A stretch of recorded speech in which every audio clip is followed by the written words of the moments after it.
Hello bachcho, let's read the question. The question says us that a ball is projected with kinetic energy K at an angle of 45 degree to the horizontal. At the highest point during its flight, its kinetic energy will be. तो बच्चों हमें क्या दिया हुआ है? हमें दिया है कि कोई ऑब्जेक्ट को हम जब प्रोजेक्ट करते हैं एक बॉल को तो उसकी kinetic energy at an time of projection वो थी के, मतलब इनिशियल वेलोसिटी जब उसकी v थी, उसका मास m है, तो उस समय उसकी जो काइनेटिक एनर्जी थी वो थी के, और मैक्सिमम हाइट पर आने के बाद उसकी हमें काइनेटिक एनर्जी बतानी है। तो की कंसेप्ट क्या है इसका करने का?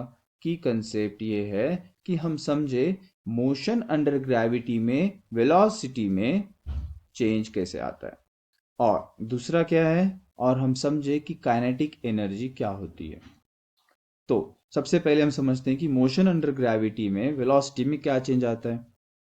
तो जब वेलोसिटी पार्टिकल की v है at an angle alpha which is equal to 45 degree हमें दिया हुआ है, सपोज करते हैं, तो इसका जो हॉरिजॉन्टल कंपोनेंट ऑफ वेलोसिटी है वो होता है v cos अल्फा, और जो इसका वर्टिकल कंपोनेंट ऑफ वेलोसिटी होगा वो होगा v sin अल्फा।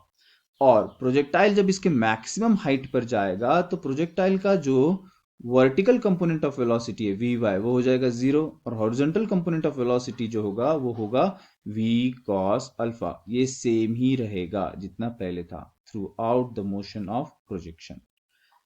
तो यहां पर तो इनिशियल वेलोसिटी कितनी थी?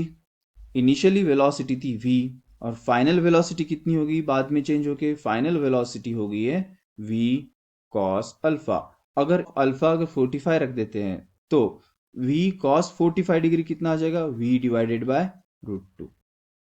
और इनिशियल वेलोसिटी कितनी थी? वो थी v के इक्वल। अगर हम प्रोजेक्टाइल का मास जो है m सपोज करते हैं तो यहां पर लिख सकते हैं kinetic energy that is equal to half of m v square.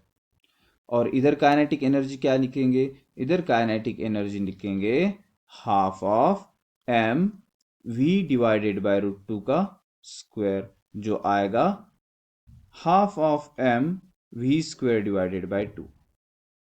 अब जब इसकी जो वैल्यू k के इक्वल है तो इनका जब रेशियो लेंगे हम, kinetic energy initial divided by kinetic energy final that is equal to half of m v square divided by 1/4 times of m v square.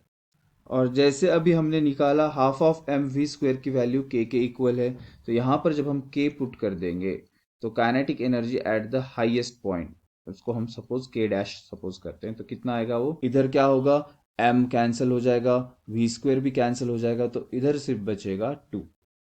तो के डैश की जो वैल्यू है यहां से कितनी आती है? के डैश की वैल्यू आती है के डिवाइडेड बाय 2।